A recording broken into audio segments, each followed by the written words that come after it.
জয় হিন্দ বন্ধুরা। আরজি কর কাণ্ডের তিলোত্তমার সুবিচার কিন্তু এখনো অধরা। কিছু ডাক্তারেরা এখনো বিচারের দাবিতে পথে রয়েছে। প্রতিবাদের আগুন কিন্তু এখনো ধিকি ধিকি করে জ্বলে যাচ্ছে।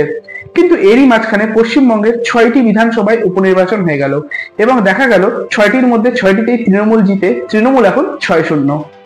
যে শাসক দল তৃণমূলের বিরুদ্ধে এত স্লোগান উঠলো, যাদের বিরুদ্ধে এত দুর্নীতির ফিরিস্তি করা হলো, তারপরেও কিন্তু পশ্চিমবঙ্গের সেই শাসক দল তৃণমূলই বিরোধীদেরকে সমূলে নির্মূল করে দিয়েছে। কয়লা, বালি, গরু পাচার থেকে শুরু করে নারী নির্যাতন, এমনকি রেশন ও নিয়োগ ক্ষেত্রে দুর্নীতির অভিযোগ বরণ করার পরেও কিন্তু পশ্চিমবঙ্গে তৃণমূল এখন 6-0। আরজি কর কাণ্ডের প্রভাব কিন্তু ছিটে ফোটাও দেখা যায়নি এই উপনির্বাচনগুলোতে।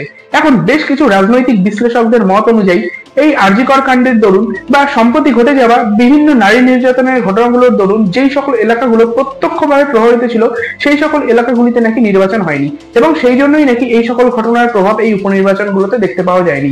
তবে এখন একটা প্রশ্ন করতে ইচ্ছে করছে যে কোথায় গেল সেই সকল বিপ্লবীরা যারা এতদিন ধরে দাবি করতো যে আরজি কর কাণ্ডের আগুন, বা বলা ভালো আরজি কর কাণ্ডের দাবানল নাকি সারা পশ্চিমবঙ্গ জুড়ে ছড়িয়ে পড়েছে।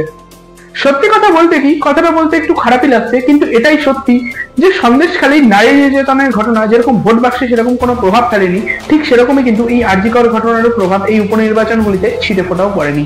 এবং আগামী দিনের 2026-এর বিধানসভা নির্বাচনেও যে এই আরজি কর ঘটনার প্রভাব পড়বে সেটা কিন্তু মনে হয় না।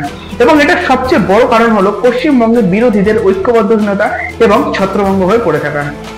শীতকাল পড়ে গিয়েছে, আর কিছুদিনের মধ্যেই কিন্তু বেশ কিছু জায়গার তাপমাত্রা 0 অথবা মাইনাসে পৌঁছে যাবে, কিন্তু তাপমাত্রার আগেও মাইনাসে পৌঁছে গিয়েছে বামেরা। তার কারণ পশ্চিমবঙ্গের 6টি বিধানসভা উপনির্বাচনের মধ্যে 6টিতেই কিন্তু জামানত বাজেয়াপ্ত হয়েছে বামেদের জোট শরিক আইএসএফ হারোয়াতে 12% ভোট পেয়ে কিছুটা মান রক্ষা করলেও কিন্তু সিপিএম এবং নকশালদের জোট মুখ থুবড়ে পড়েছে। এমনকি মাদারিহাটে যিনি আরএসপির প্রার্থী ছিলেন তিনি তো নির্দলের চেয়েও কম ভোট পেয়েছেন।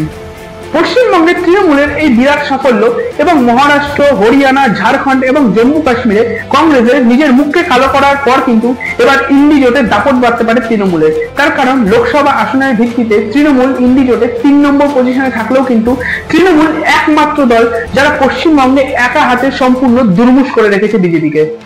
তৃণমূল প্রবর্তিত লক্ষ্মীর ভান্ডার প্রকল্প যে একটি ম্যাজিক, সেটা কিন্তু এবার সবাই নির্দ্বিধায় মানতে বাধ্য হবে।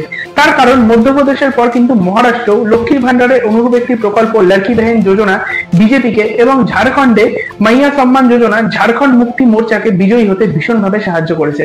ঝাড়খণ্ডে যেখানে প্রত্যেকটি মহিলাকে প্রতি মাসে 1000 টাকা করে দেওয়া হয়, সেখানে কিন্তু মহারাষ্ট্রে প্রত্যেকটি মহিলাকে প্রতি মাসে 1500 টাকা করে দেওয়া হয়, যা এবার বাড়িয়ে 2100 টাকা করে দেবে বিজেপি সরকার। ভারতবর্ষের অন্যান্য গুরুত্বপূর্ণ রাজ্যগুলিতে বিজেপি ভালো ফলাফল করলেও কিন্তু পশ্চিমবঙ্গে রাজ্য বিজেপির হাতে হ্যারিকেন এবং পেছনে বাঘ দিয়ে ছেড়ে দিয়েছে তৃণমূল। মাদারিহাটে বিজেপির জেতা আসনও এবার কেড়ে নিয়েছে তৃণমূল, এমনকি 1-2 আসনে তো বিজেপি প্রার্থীর জামানত পর্যন্ত বাজেয়াপ্ত করে দিয়েছে তৃণমূল। এবং এত কিছুর পরেও রাজ্য বিজেপির সভাপতি তথা কেন্দ্রীয় মন্ত্রী সুকান্ত মজুমদার হুঙ্কার ছেড়ে জানিয়ে দিয়েছে যে 2026-এর বিধানসভা নির্বাচনে নাকি বিজেপি জয়ী হতে চলেছে, বিজেপি নাকি ক্ষমতায় এসে সরকার তৈরি করবে। এটা শোনার পর মনে হচ্ছে যে বিজেপির নেতারা কি জনগণকে বোকা মনে করে, নাকি বিজেপির নেতাদের নিজেদের কপালেই বোকা লেখা রয়েছে।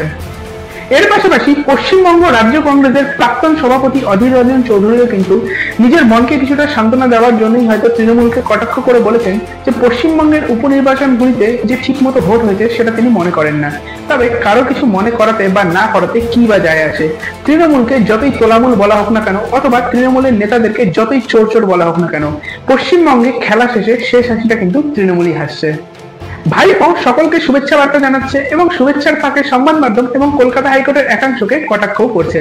মুখ্যমন্ত্রী মমতা বন্দ্যোপাধ্যায় পশ্চিমবঙ্গবাসীকে সবুজ ঝড় ওড়ানোর জন্য ধন্যবাদও জানাচ্ছে। তবে যে যাই বলুক না কেন, যাই হয়ে যাক না কেন, জিতবে তো তৃণমূলই। তৃণমূল মুখপাত্রদের এই মুখনিসৃত বাক্যটি পশ্চিমবঙ্গে এখন বারবার সত্য বলে প্রমাণিত হয়ে চলেছে। এখন তৃণমূলেরই সময়, তৃণমূল নেতাদের জীবন আলোয় ঝলমল হয়ে উঠেছে। তবে এরই মধ্যে সামান্য কিছুটা আলো হয়তো কম পড়ে গিয়েছিল, এবং সেই জন্যই পূর্ব বর্ধমানের খণ্ডঘোষের বিধায়ক নবীন চন্দ্র বাগের শ্বশুর বাড়িতে হুকিং এর মাধ্যমে বিদ্যুৎ চুরি করে আলো জ্বালাতে বাধ্য হয়েছিলেন খোদ বিধায়কের শাশুড়ি। তবে চুরি, পাচার, গুন্ডামি, সিন্ডিকেট, নারী নির্যাতন যাই কিছু হয়ে যাক না কেন, পশ্চিমবঙ্গে তৃণমূলই জিতে এসেছে, তৃণমূলই জিতে চলেছে এমনকি যাই হয়ে যাক না কেন জিতবে তো তৃণমূলই।